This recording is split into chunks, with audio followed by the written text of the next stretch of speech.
Reject to healed. Yeah. Stop saying yes to everyone and everything. There is just so much noise. We need to silence this noise. We shouldn't be following every single fashion trend, every single superfood nutrition trend, going to the trendiest places. Just give yourself some slack in a way and allow yourself just like, I'm going to be alone. I want to be alone. I want to drink my coffee without scrolling through my phone. Give yourself a permission to get bored, because then you start noticing what's going on here for you. You won't be on autopilot. You need to be a human being. Best life by you, yeah, we live on and up. Strong body, clear mind, fill your cup. From the gym to the plate, you know what to do. It's your life, your health, best life by you.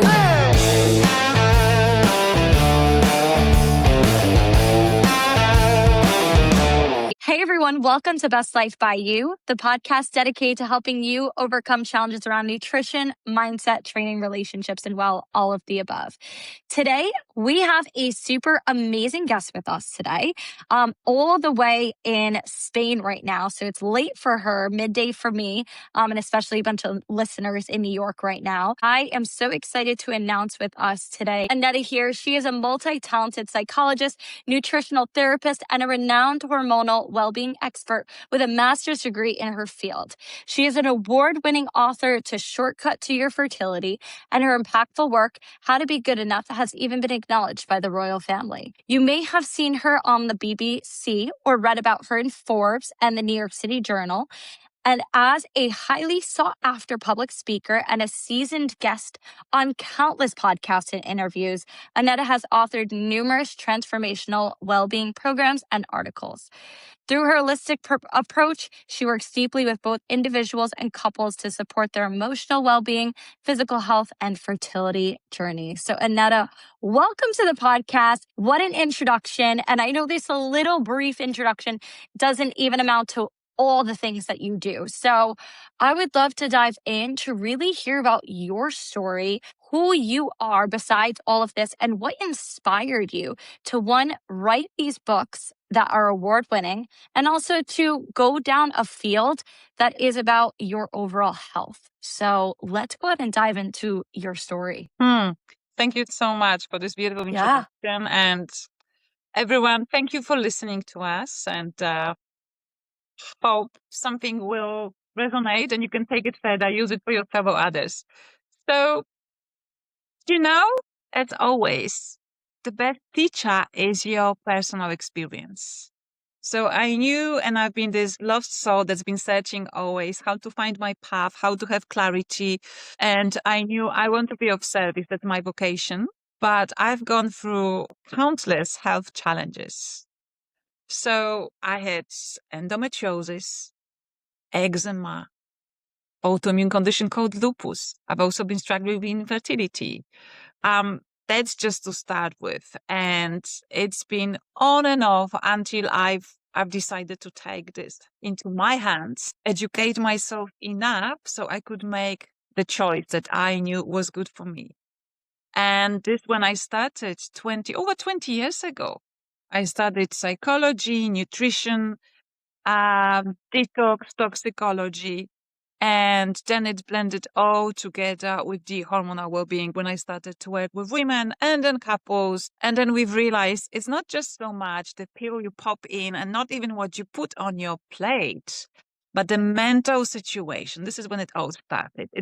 It's the highest level of the pyramid, I call it, but very essential, very important. And therefore, I started with how to be good enough, because we all have this voice telling us, nah, you can't do this, you can't achieve it, that's not going to happen for you. Also, reject to heal, ability to say no, because we also struggle with that. We the generation, with the culture of people pleasers, and very often saying yes to everyone else. External obligation means saying no to myself. And people do not realize, and I hope we have the time to talk about it tonight, that this people pleasing and suppressing my own needs cause emotional inflammation. And I've done so much research about it. how much this contributes to autoimmune conditions, how much this contributes to endometriosis and infertility, and also how much saying no, thank you, no, I can't, but thanks for thinking about me, how liberating that is. Wow. Thank you for just that introduction. And I know that we can definitely dive into that. In respect of our time, the time we have today, the one thing that you had said originally and before, like written out in the form, is something I want to start with because it goes and covers all of this. And that is authenticity. Being authentic, being who you are. I am very much with you. I've been on a healing journey for a few years now. I have quite a few mentors, quite a few people who have helped me stop the people pleasing and learn to say no.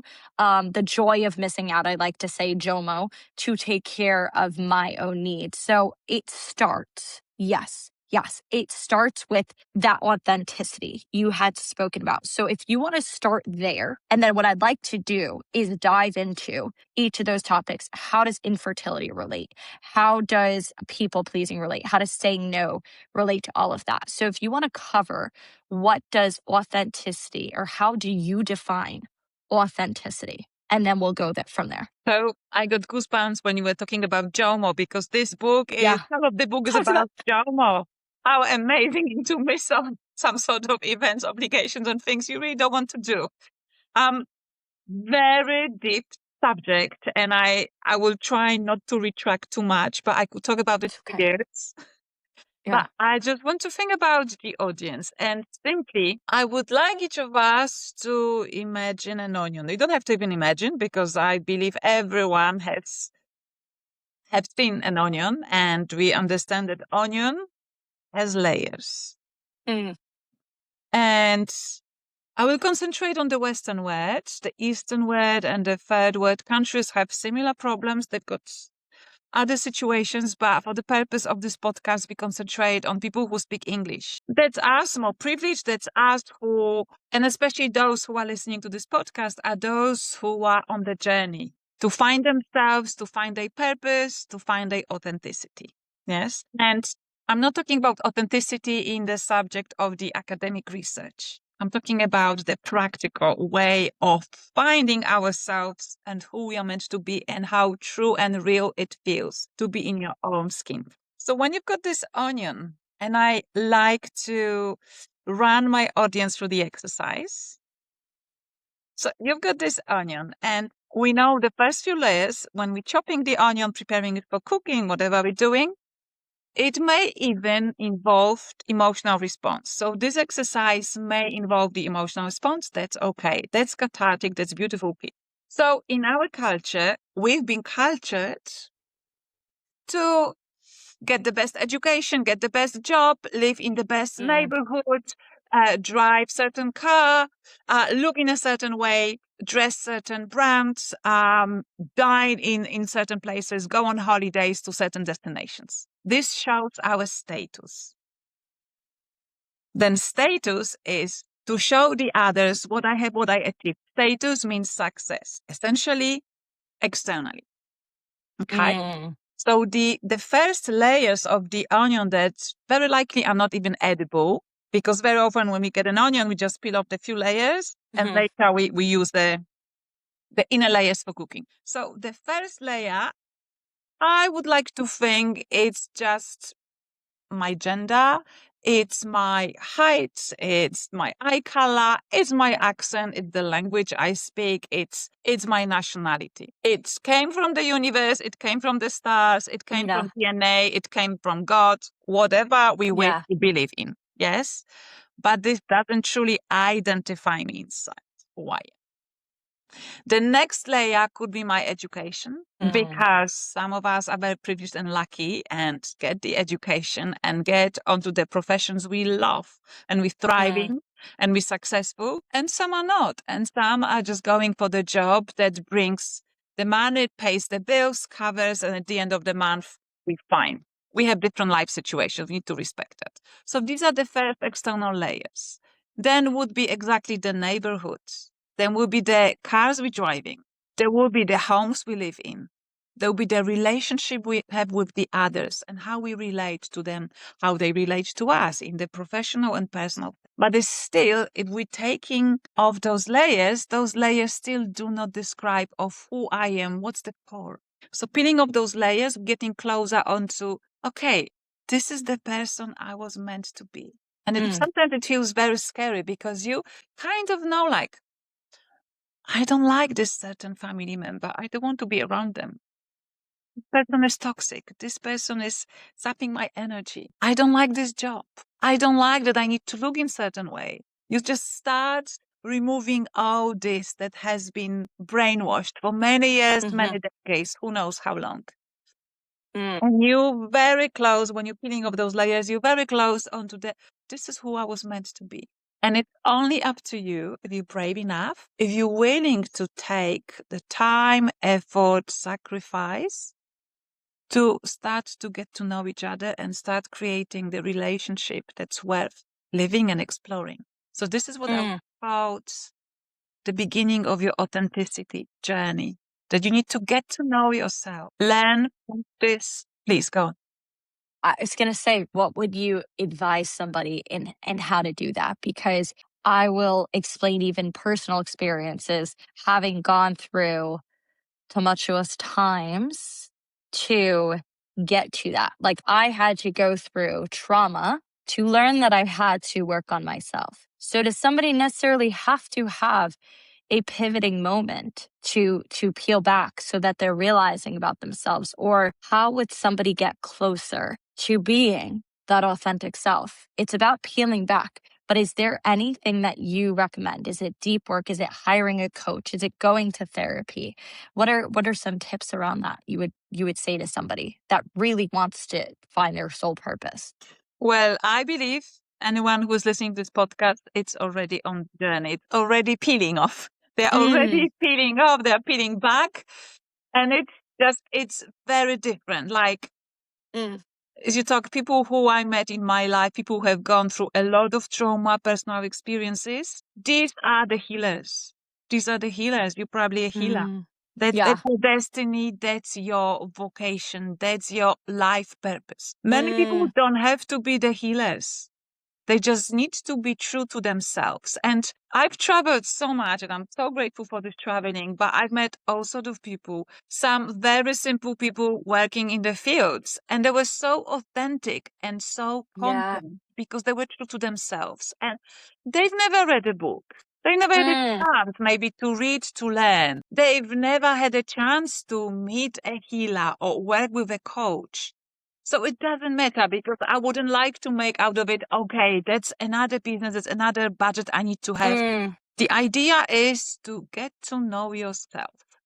And by many means, it could be sitting with yourself in a silence and reanalyzing the situations that you were uncomfortable in your life. That is, if you healed from them, it could be a simple conversation with your boss or with your partner that you were uncomfortable with. And then once you're out, when you've taken yourself out of this situation, replaying it again in a way, how I would like that to run. How would it feel more true, more authentic to me to respond? And I agree with a lot of that, because there are so many people that I've met as well. Maybe not in New York, because New York, there's a different kind of pressure. In the United States, it's a very, I don't want to say aggressive, but it's work, rush. Like, there are a lot of people in New York who are just on the go. I'm one of them. Go. And it's this pressure to perform. It's this pressure also to make money, because where I live in the most expensive county in the country. So we got to work, make money to have fun. But then, like, the having fun is something like we work towards instead of necessarily having it along the way. And I've redefined what joy means to me, and like how to get to that happy place, because I've done a lot of work on myself. And I think a lot of people struggle, though, when we're surrounded more and more by environments that are like that, like the hustle and bustle and do more and make more money and the status you had talked about, a lot of people tend to resort to what they're showing and what their status is instead of necessarily digging deep inside. And I've also been aware and noticed that those kind of people tend to hang out with those kind of people who also promote that lifestyle instead of the lifestyle of let's heal. So healing is hard. Healing is painful because you have to do the inner work. And there are many people who refuse to do that. There are many, many people who refuse to dig deep into the main onion or the main like part of the onion and go and do that deep work. And I've noticed that the authenticity aspect is harder and harder to find when you're in big groups. However, for me, I'm very intentional about hanging out with like one-on-one with somebody and asking those deep questions, not asking necessarily like, how's the weather outside? Like the surface level, like there are different kinds of questions that I like to pose to my friends when I'm one-on-one with them. And I'm not sure if I'm sure you have, so no, I'm not sure. I'm sure you have some of those questions of how people can really find their authentic self. So is there a start besides is there any kind of starter question that you would recommend to somebody if they're listening and they're like, I really don't know who I am. I don't know how to find my purpose. I don't know any of that. Is there some sort of question that you encourage people to start with? Yes, and I would just add that I resonate with everything you shared because I've lived for 25 years in London City. Yeah. I was part of the big word, and it was exactly live to work, and your success is, and then what's over the weekend is Yep. having fun. And this Yeah. fun has expired to me. So I started questioning, what is it? What is my purpose? What is it that I want to do in my life with my life? Because I remembered I was cycling to my corporate job and Yeah. saying to myself, Aneta, you're wasting another day of your life. This is exactly how it felt. So, Mm, but I'm realizing those who are happy with the jobs probably they have, they are not even going to listen to this podcast. So those who are on the journey and are searching, you don't have to quit your job right now. Now it's still about getting to know yourself and most importantly, reject to heal. That means yeah. stop saying yes to everyone and everything. There is just so much noise. We need to silence this noise. Mm-hmm. We shouldn't be following every single fashion trend, every single superfood nutrition trend, going Yeah. to the trendiest places. Just give yourself some slack in a way and allow yourself just like, I'm going to be alone. I want to be alone. I want to go for a walk. Yeah. I want to drink my coffee without scrolling through my phone. And when I'm walking, I don't need my headphones. Mm-hmm. Give yourself a permission to get bored. Because then you start noticing what's going on here for you. You won't be on autopilot. You won't be a human doer. You need to be a human being. So BA. you slowly start connecting with, even if it doesn't make sense yet, but you will start noticing in the body, just like if someone tells you chocolate ice cream or, I don't know, vanilla sorbet or mango Yeah. sorbet. Sorbet is normally fruit. And you know Yeah. straight away, like, chocolate ice cream. You know Yeah. the answer. So the Yeah. same when you tune in with yourself more, you will start noticing who is your tribe, who is your crowd, what sort of events enlighten you, and what dims your light in a way that you feel like, oh, I just need to recharge because I just feel like I'm so deprived. Mm. This is the slow ways of getting to know yourself. And mostly, I mean, the only thing I know that I need to spend the rest of my life with myself. So I need to build Mm-hmm. a relationship with this person first, rather than Mm-hmm. saying yes and impressing others with the way I look, dress, my status, my where I live. This means nothing if I'm not really feeling comfortable and approving myself for who Mm. I am. So I really need to feel very comfortable in my skin with the way I talk, the way I am. If I don't like the way I look and it's in my control to change it, you need to grow in, and I wouldn't even say motivation, it's discipline. because very often I do my little, I've got my 10 minutes well-being morning routine, and people say, oh my goodness, but you look so good, your age or whatever. I'm like, are you motivated? Like, this is not motivation, it's this. You just do it because you know your why. You know that this ritual or whatever it is serves you. You know, you feel strong, you feel healthy, you feel powerful, and because this vehicle is working fine, you can concentrate on doing something else, something that gives you joy in either professional or personal life. So the first step is to really silence the noise. Stop scrolling on Instagram. I set up and I'm guilty as well as everyone else. I set up the timer. 30, Me too. 30 minutes a day, I answer to the questions of my clients. And then if there is any little time and joy of me scrolling through something, after 30 minutes, my Instagram is boom, gone till tomorrow. I can't look at it again. So I would suggest really limiting social media and also unfollowing accounts that don't make you feel great, because some just don't.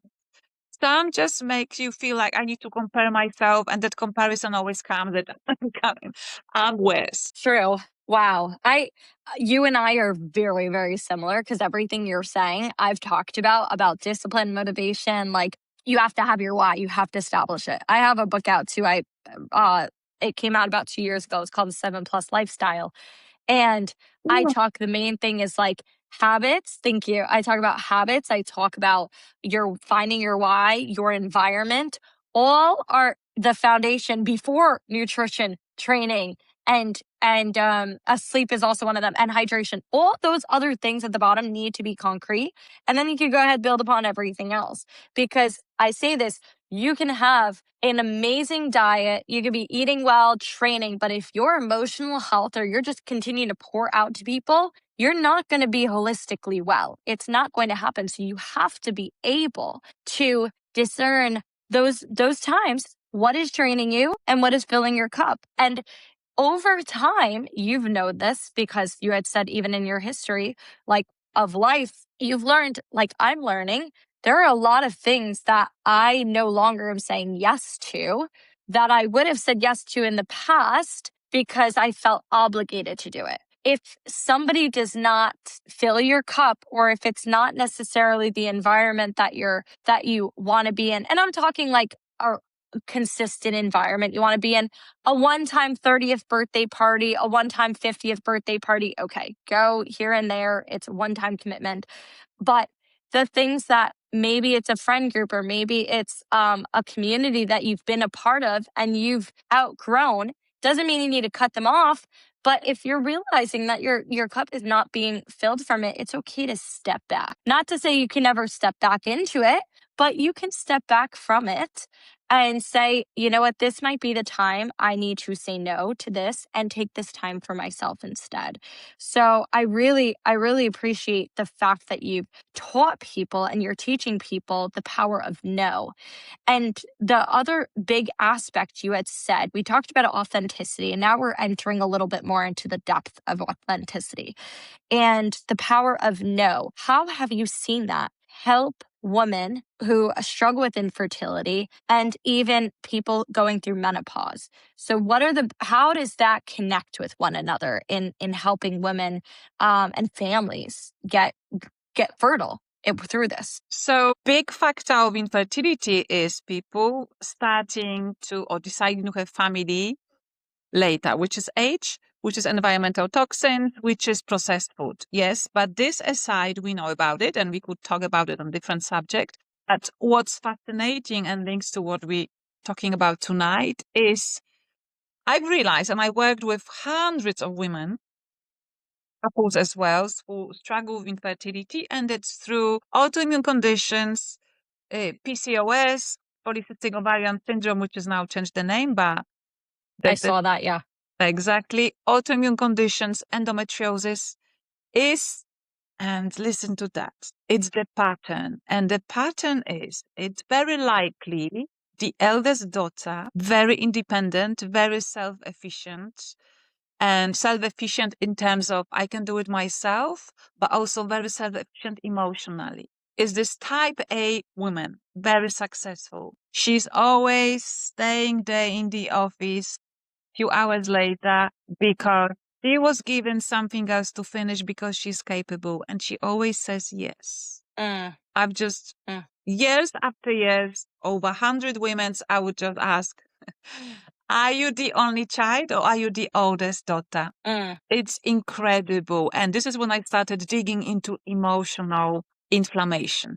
This is exactly suppressed or thyroid problems. We don't have to go far. Hyperthyroidism. These are the women who take care either of the whole families or the families of their parents or the families, the spouse and the children. And they don't have a say about their desires, their wishes, their needs, because they are to glue the family together, and they are this emotional provider and logistic provider in terms of shoppings, meals, making sure the homework is done, making sure the house is clean, making sure we've got the holidays booked. They are the doers. They are the doers.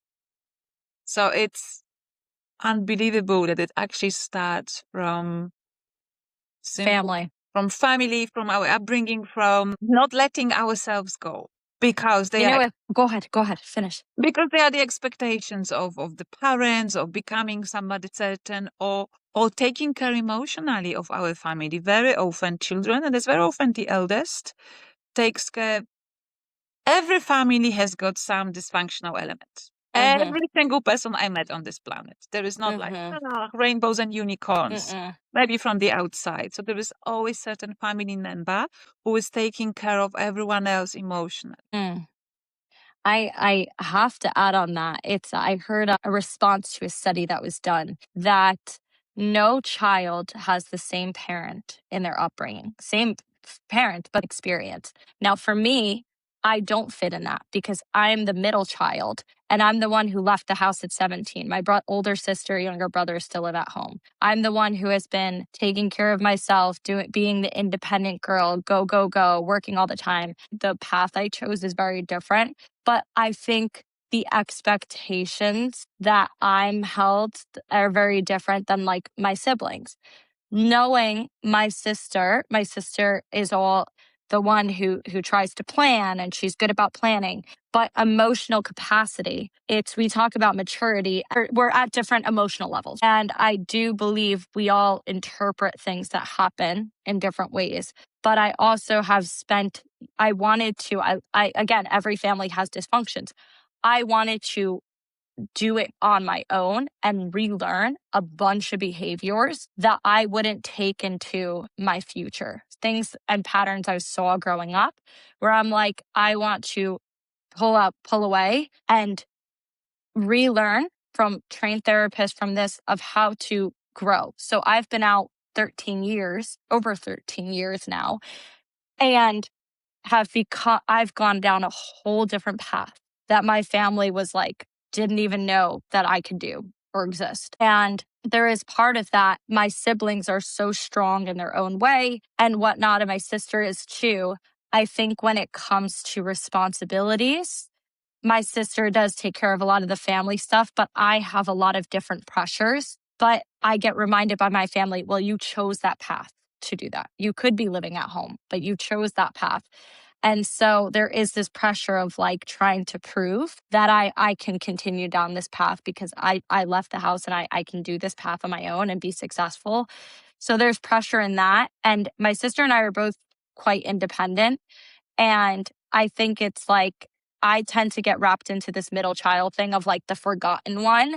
And I laugh because there are many times I do feel very much forgot. I know I'm not forgotten, but I do feel like, what? Y'all went to family dinner? Nobody invited me?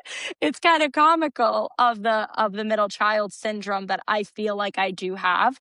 And so it's different for me. And one of my best friends, different for her. She's the second girl, very different. Where like me and her felt like we did a lot of the navigating and a lot of the, okay, it's going to be okay. We're going to get through this, like a lot of the mediating.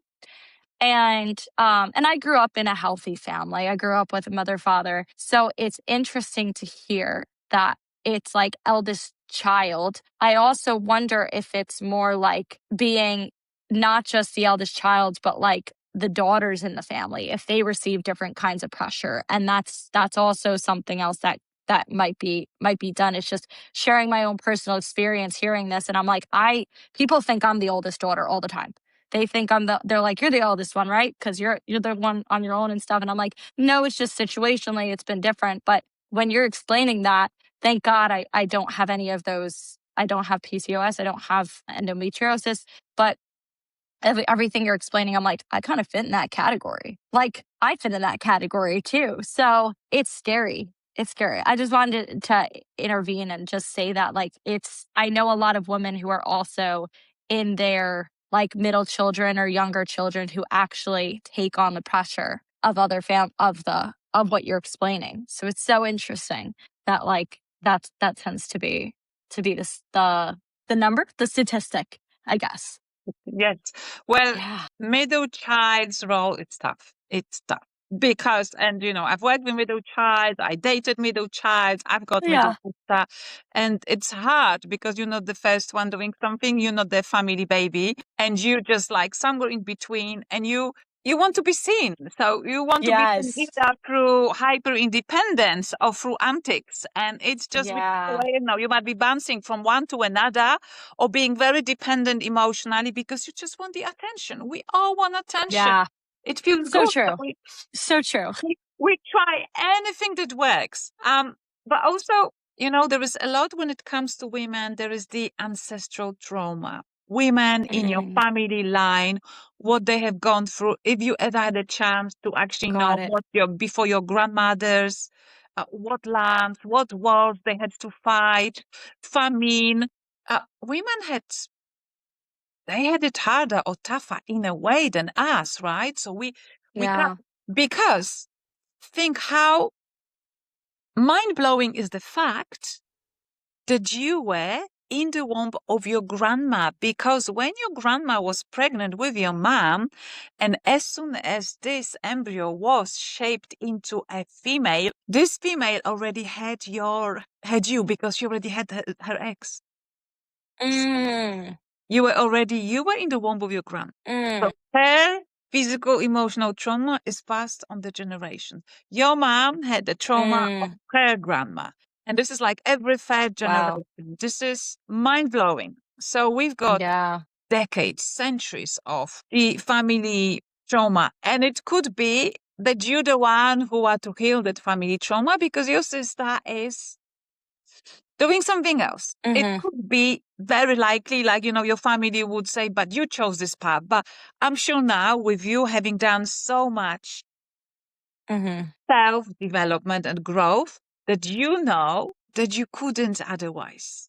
You couldn't be different person that you're becoming. It's just impossible. So if you look now backwards at your journey, maybe you can actually see the event. Okay, I needed to leave home at 17. I needed to become independent in any meaning of that word in order to get me onto something else. I needed to go to this event. So something else could come up of it and take me somewhere else. So if we retract life and we look backwards, the events start making sense. Obviously, it doesn't make sense in the process of grieving, of sorrow, of pain, when we still why me, right? Yeah. So then I guess with the woman, right, that one we have seen, only children and eldest, women who face a lot of pressure. What is the biggest culprit of it? Is it because you had said, like, they take on so much pressure? Is it because they can't say no? And how does someone heal from that? Like, how do people work or what have you seen, or brief intro into your book of going to be infertile to fertile? How does one make that correction? First of all, I need to believe that it's possible for me. I need to envision, just like anything, like Dr. Joe Esperanza says, you just need to live already that life that you want it to happen, right? So, because I see that blog with these women like, oh, I would love to, but I don't think it's possible for me. And then we're digging, why is it not possible for you? Yeah. One of the answers is, I don't deserve it. It's very painful, but it's the years of self-shaming, of not feeling good enough. So it comes to the point, well, You know, she had a baby and that one had a baby, and I just don't deserve it. So it's this belief. And this belief, it's very closely linked, I would even say aligned with people pleasing and people sense it that I can ask Susie to do something because Susie will not say no. And Susie feels like, oh, I'm being seen because someone asked me to do it. And now we're going to be friends because if I do this for them and I put 40 hours of work and I'm not going to go to my dancing lessons because I need to do this work, but be popular at work. And it's just this resentment, this personal resentment keeps growing, which is emotional inflammation. And that contributes to autoimmune condition, that contributes seeing myself in a very negative light, which is very often interlinked with emotional eating and making wrong nutritional choices, because then you don't think of feeding yourself, rather think of like, okay, there is the void, there is the emotions. I don't know how to cope. I will eat something that gives me momentary joy. And that momentary joy turns into extra weight and the looks we don't like and health we're not happy. And it's even more resentment. So it's like vicious circle. And that vicious circle creates like, I don't deserve it. I would like it, but I just think I don't deserve it. So this is this work of, again, peeling the onion. Like, what is it? Yeah. What's this original thought? What's the seed of that? So very often, I would say, if we struggling, we say we want something, but we don't have the clarity, or we just constantly retracting it. Do I actually believe in myself? Do I believe this is possible for me? And working on that thought and already living that life, that idea, having that job, being that person, having, if you want to write a book, just already having the clarity. Like, I remember I was holding my book. I was feeling like physical book was in my hands before writing the book. That was me too. We're so similar. Right. And then it's, the why comes to you. So once you've got the purpose, once you've got the clarity, everything else becomes easier in the process. So the journey doesn't matter so much because you're going to get. That's everything is just so on point of talking about emotions and really, and especially women, because women take on so many emotions and men have issues too with suppressing things and not expressing. So that's also been something that like I've noticed with men and working with men in coaching is getting them to share. And when you talk about the emotion aspect, I've had women come to me for coaching and we're talking with nutrition coaching and mindset. And they'd be like, I just don't get it. Like this woman who doesn't take care of herself, like, but she's so happy with life and carefree. She's able to get pregnant so easy, but she doesn't care about her food or this, but she like has the best life. She's enjoying life. She's happy. Gets pregnant, but then here I am and I'm taking care of myself. I'm doing all these things, but I can't get pregnant. And I would, the same thing you say, like, I'm like, we have to dig into like this rewiring your brain, rewire it of starting with you believing that you are able to get pregnant. And I saw a video of this woman, she did a trend. Every single day she would hold her belly and say, I'm pregnant, and be so excited. She's like, oh, I'm pregnant. Every single day she would do it. One day she showed the pregnancy test and she's like, a year later, she showed that she was pregnant. And it was this like self-belief that her body could do it, that her body could. And I do believe in the power of word. I do believe it's like, it's spoken. You can speak that into existence. You can speak it over your body. And for me, I'm very blessed in the sense of like, I think because I've done so much work, I've never had like an eating disorder or any, I mean, I've had health issues from like environmental health issues, but I've been blessed to really focus on my emotional healing. And I know where my faults are. I know I overwork a lot, but I've also set really strong boundaries where I'm very intentional of who I speak to, what I'm doing in my free time, and very intentional about that. And I do believe there's so much truth to what you're saying about healing that like emotional aspect and starting there. And that's a huge part of women like with autoimmune issues and diseases and things that happen. So I'm not sure if you wanted to talk about even menopause with that, of like, are symptoms of menopause worse because of the emotional load that women take throughout, like maybe marriages or throughout raising kids? So I'd love to hear your thoughts too on menopause. Yes, absolutely. So I will start with the making it clear what actually menopause is, because menopause Yes. is literally one of events, which is literally a year, 12 months after the last menstruation. But anything Mm. before that leads to it, it's called perimenopause. And science confirms it's 8, 10 years before. So average woman gets menopause around the age 51. That's the average. Some get it slightly later. These days, unfortunately, I work with many women who get menopause earlier. But if you think Mm. about perimenopause lasting 8 years, that means 40s means perimenopause. And what does it mean for women? The symptoms might be not just irregular menstruation, it's the brain fog, it's the joints pain, it's putting on weight, absence of sex drive, it's very dry skin. It's sometimes you've got itching ears, losing hair. If you had any health issues, this is 10 times worse. Mm. Feeling very low, feeling very unattractive. This is just hot flashes.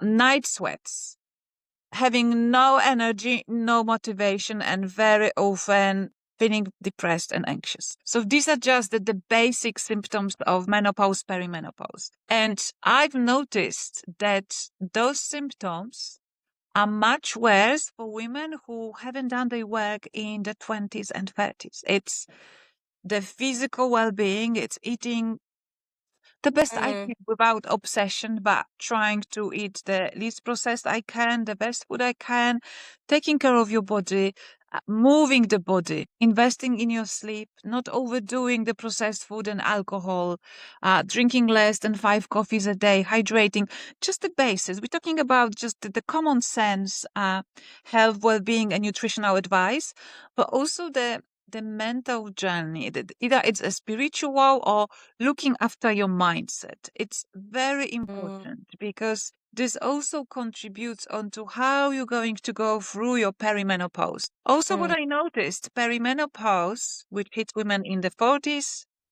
maybe early 50s, it's the time when you could be either the one who had the children and your kids are already maybe left the house. Maybe they are studying. Maybe they are independent. Maybe they've got their own adult life. And if you've been the housewife sitting at home with them, taking care of the house, taking care of the children, now it's your chance to find your new identity.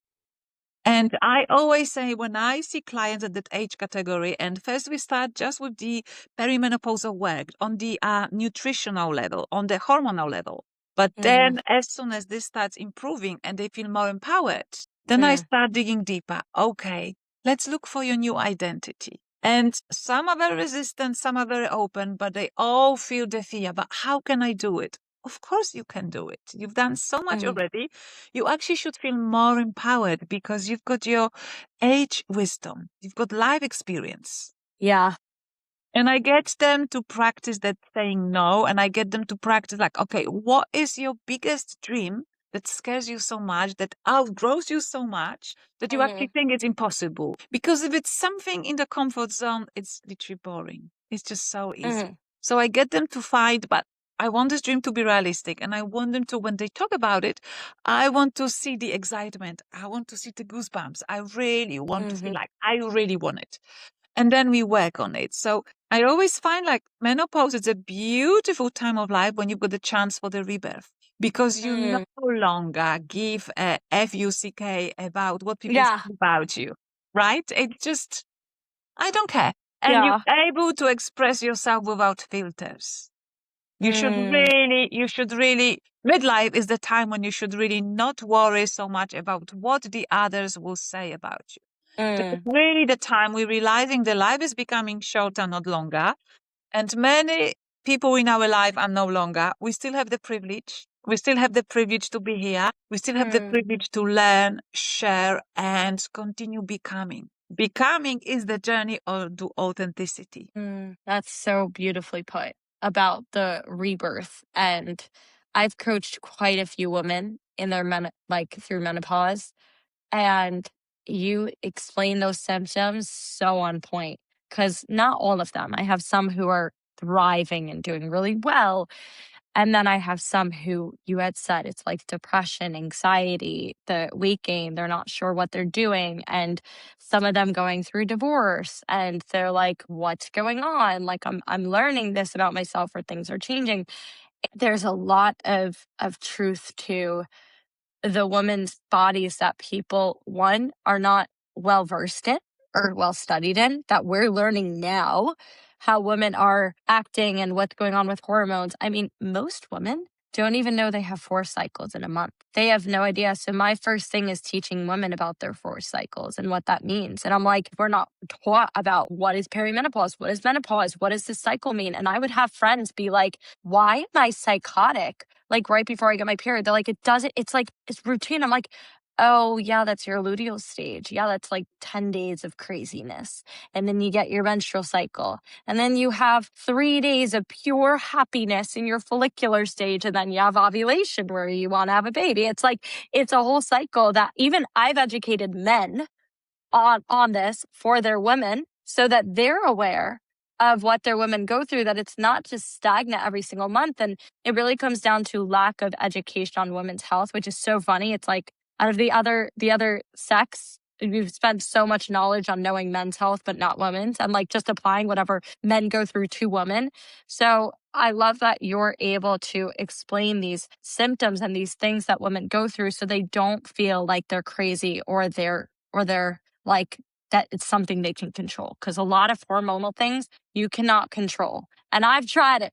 Trust me, I've tried. Like, I feel it. I know. I look at my calendar. I'm like, oh, no wonder I'm so nasty. Like, I'm like, or I feel this way, or I feel bloated, because it's a lot of hormonal things that women can't control. But looking at those outside the hormonal aspects and the stages people go through, what would you say to somebody going through perimenopause, through menopause, having issues with infertility? Like, how would you go about encouraging them mentally and emotionally to help heal them? What are some things like words of encouragement? So the first encouragement is a sentence I joke about. I say, buckle up. It's like being a teenager, but just easier.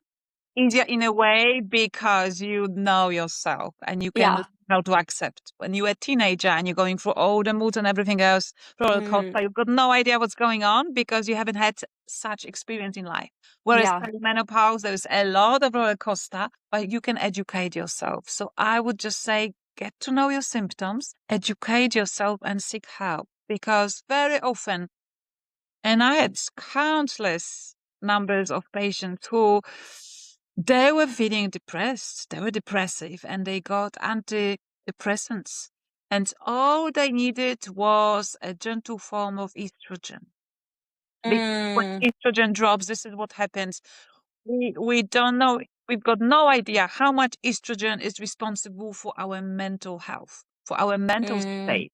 So very often we just feel you crying and you just feel like I'm depressed, and you go to your main doctor and you just get antidepressants. Whereas no, you don't need antidepressants. You just need a gentle dose of estrogen. So I also know that women are close to the conversation about hormone replacement therapy, and I wouldn't, because what was happening in the 80s and 90s is not what we know about hormone replacement therapy right now. So I would like women to be curious and open and asking questions, daring questions. So the medical providers are searching for other sources of information, natural sources. And also when it comes to life, nutrition, cosmetics, mindset, less is more. I always say less is more, and just going for something that resonates with you, using your intuition, because sometimes you just feel like, I think I want to go with it. But Mary went with something else. Okay, if Mary went with this, Mary is successful, I'm going to go with what Mary decided. It's not about Mary. You're different. Just tune into your intuition and just start trusting yourself. Start trusting life. Because life comes in waves, and very often when something comes our waves, it was meant for us. At least I started believing in that philosophy some 10, 15 years ago. And saying yes to life is not a bad thing. Yeah, yes to life, no to things that drain you.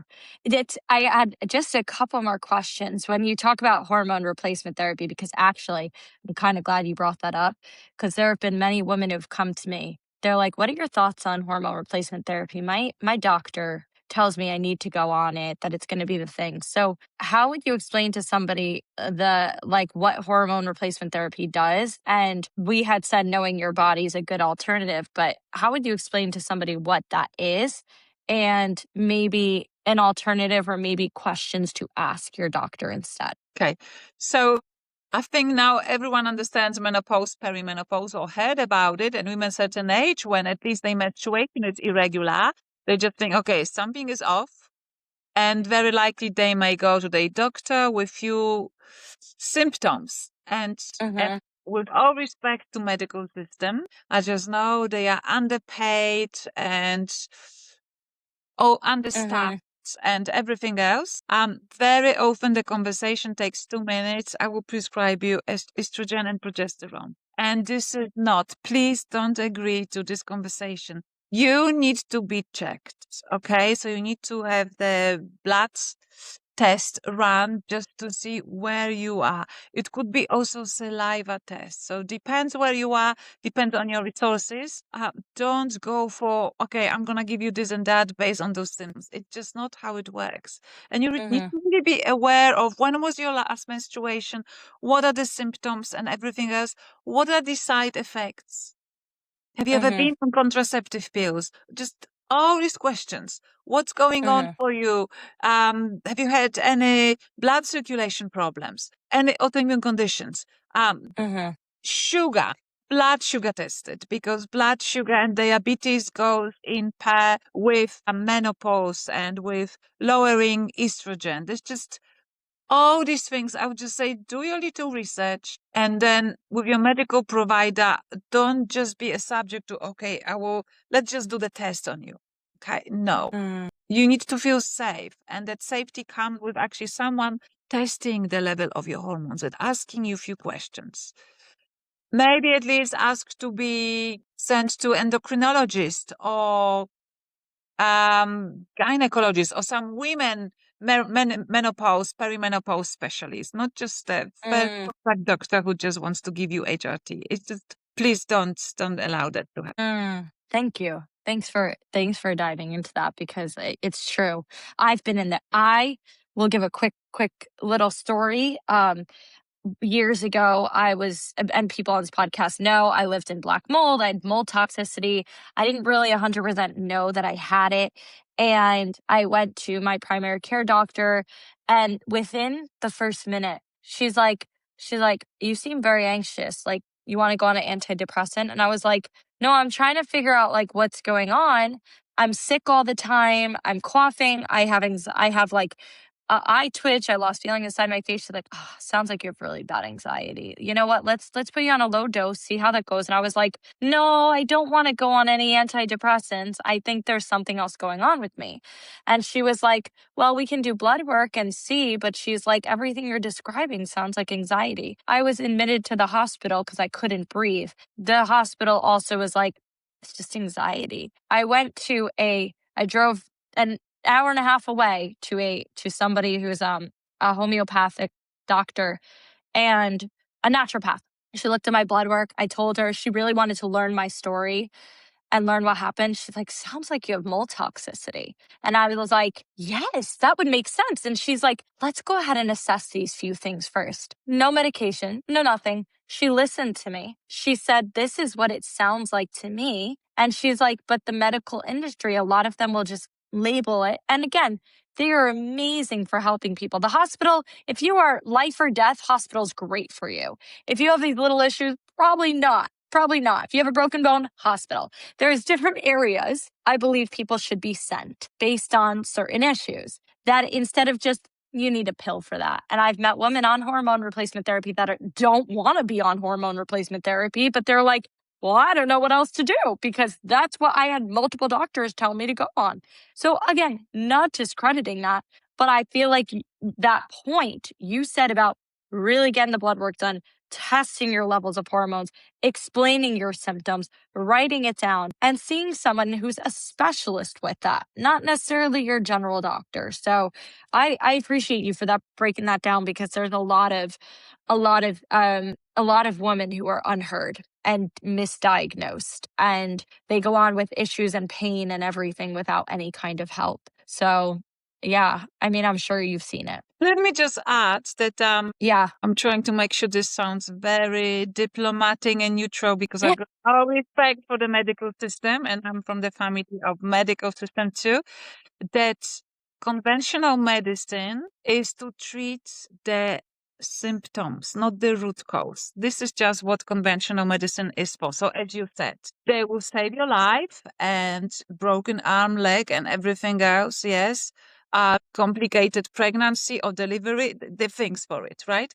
But and I also know women who are not good with the HRT therapy, that therefore they should be researched before, because there are different avenues of naturopathy, herbalism. It could be literally detoxifying the body, because mold is very common, even, and it makes menopause, infertility, perimenopause times worse. So there's just so many things, toxins in our, literally in our environment, in our homes, that just intolerances, not even allergies, because people know they have allergies because they are choking and they know they may die. But we're talking about intolerances, killing you softly. So there's just so many things and so many ways to explore, because the synthetic hormones therapy is not for everyone. It's just for people at certain time with certain symptoms. Yeah. Wow. Thank you. Thank you for explaining all of that. And I appreciate you taking the time today to dive in. And I know we only covered the surface, just the surface level We of like just, what tip of the I know iceberg. we're just here, but it was, I believe, very beneficial for people listening who had no idea about perimenopause, menopause, or maybe they feel these symptoms and they're like, I don't really know, or maybe you're a partner listening and you're like, I'm not sure how to go about working with my wife or my partner, or when she goes through all of this, to be a good support system.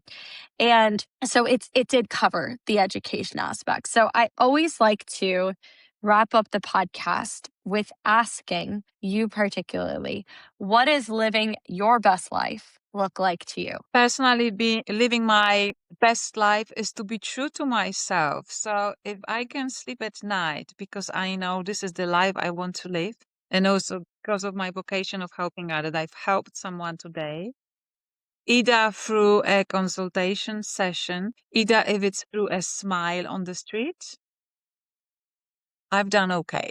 Oh, that's so sweet. It's true. If you can go ahead and do some act of goodness, that's what matters most, is like, can you do an act of goodness for somebody else that also, because again, you reap the benefits of it, and knowing that you're doing what your purpose is. And lastly, I'll wrap it up with this point. I had a client who had she was laid off, and she's been trying to figure out what she wants to do, because she's with this company for 10 years, laid off.